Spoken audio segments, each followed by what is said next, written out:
जय श्री राधे कृष्णा। दोस्तों, आप सभी से एक विनती है, वीडियो को एक लाइक और सब्सक्राइब कर देना ताकि हमारी वीडियो को आपको मिल सके, और कमेंट में जय श्री राधे कृष्णा लिखना ना भूलना। तो दोस्तों, चलिए वीडियो आरंभ करता है। दोस्तों, आज हम एक गहरे सवाल पर बात करने वाले हैं। एक ऐसा सवाल जिसे हर इंसान कभी न कभी सोचता है कि क्या हमारे पूर्व जन्म के कर्म इस जन्म में फल देते हैं?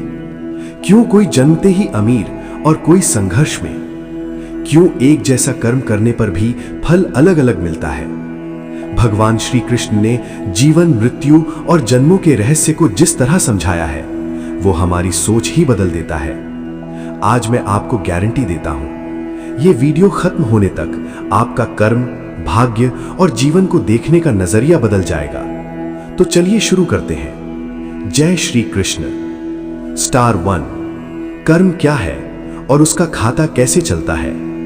कृष्ण कहते हैं, कर्म मनुष्य का पीछा वैसे ही करता है जैसे परछाई इंसान का। हर कर्म, चाहे बड़ा हो या छोटा, हमारे जीवन के अदृश्य खाते में जमा होता रहता है। इस खाते को 3 भागों में बांटा गया है। 1, संचित कर्म, सैकड़ों जन्मों के जमा किए हुए कर्म।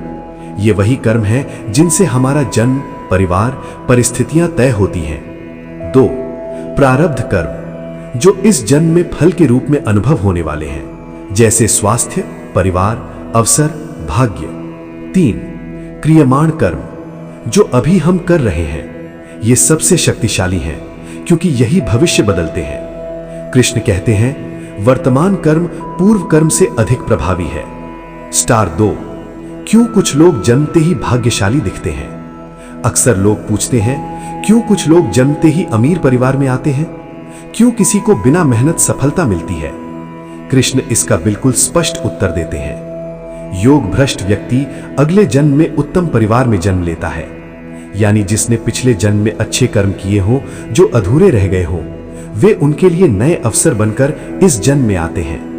इसलिए कोई व्यक्ति जन्मते ही अवसरों से भरा हुआ दिखाई देता है, वो किस्मत नहीं, उसके अधूरे शुभ कर्मों का फल है। स्टार 3, और कठिनाइयां, संघर्ष, दर्द। अब सवाल, क्यों कोई व्यक्ति जीवन भर मेहनत करता है फिर भी संघर्ष से नहीं निकल पाता? कृष्ण कहते हैं, कठिनाइयां दंड नहीं, कर्मों की शुद्धि हैं। अर्थात जिन कर्मों का फल बाकी होता है वो संघर्ष, तकलीफ, धोखा, बीमारी, इन रूपों में सामने आता है। लेकिन ये सजा नहीं है, ये कर्मों की सफाई है। जिस तरह सोना आग में तपकर शुद्ध होता है, वैसे ही आत्मा कठिनाइयों से होकर निखरती है। स्टार 4, कर्म का फल कब मिलता है, तुरंत या देर से? कर्म 4 तरह से फल देते हैं। 1, तुरंत, जैसे किसी की मदद की, मन शांत हुआ। 2, कुछ समय बाद, मेहनत की, फल धीरे धीरे मिलता है। 3, कई साल बाद, शिक्षा, सद्गुण, आदतें, इनका परिणाम देर से दिखता है। 4, अगले जन्म में, जब कर्म बहुत बड़े हों या अधूरे रह गए हों। यही कारण है कि जीवन कभी कभी हमें ऐसे अवसर देता है जिनके लिए हमने आज मेहनत नहीं की, पर पिछले जन्म में बीज बोया था। स्टार 5, एक प्रेरणादायक कहानी, धीमी संगीत। एक महात्मा थे, उनका जीवन संघर्ष से भरा था। गरीबी, बीमारी, परेशानियां, हर कदम पर बाधाएं। लोग कहते, इतने अच्छे इंसान हो फिर भी इतना कष्ट क्यों? वे मुस्कुराकर कहते, मैं अपने कर्मों का बोझ उतार रहा हूं, जब ये खत्म होंगे मेरा जीवन फूलों जैसा हो जाएगा। एक दिन उनके आश्रम में एक धनी व्यापारी आया। उसने पूछा, महात्मा जी, क्या यह सच है कि पूर्व जन्म का फल मिलता है? महात्मा एक पेड़ के नीचे बैठे कुत्ते की ओर इशारा कर बोले, देखो, ये कुत्ता आज भोजन की तलाश में भटक रहा है, लेकिन पिछले जन्म में यही प्राणी एक अमीर परिवार का बेटा था, पर उसने कर्म ऐसे किए कि आत्मा प्रगति नहीं कर सकी, अब संघर्ष कर रही है। व्यापारी चौंक गया, तो क्या मैं बदल सकता हूं अपना भविष्य? महात्मा बोले, अभी जो कर्म कर रहे हो वही भविष्य की दिशा तय करेंगे। भाग्य लिखा हुआ नहीं, हर पल लिखा जा रहा है। स्टार 6, कृष्ण का निर्णायक संदेश। कृष्ण कहते हैं, तुम्हारा कर्म ही तुम्हारा भाग्य है, और यह भी कर्म किए बिना मनुष्य भविष्य नहीं बदल सकता।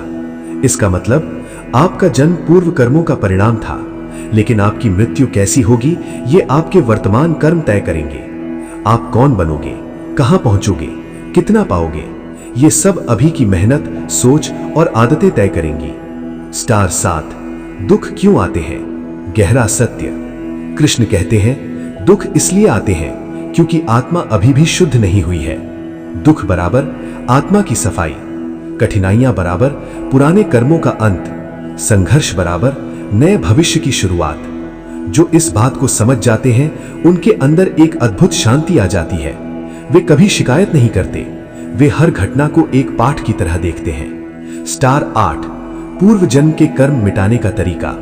कृष्ण समाधान भी देते हैं। 1, निष्काम कर्म, फल की इच्छा के बिना कार्य करना। 2, भक्ति और श्रद्धा, जब आप कर्म ईश्वर को समर्पित करते हैं कर्म हल्का हो जाता है। 3, सेवा, निस्वार्थ सेवा पुराने कर्मों को तेजी से जलाती है।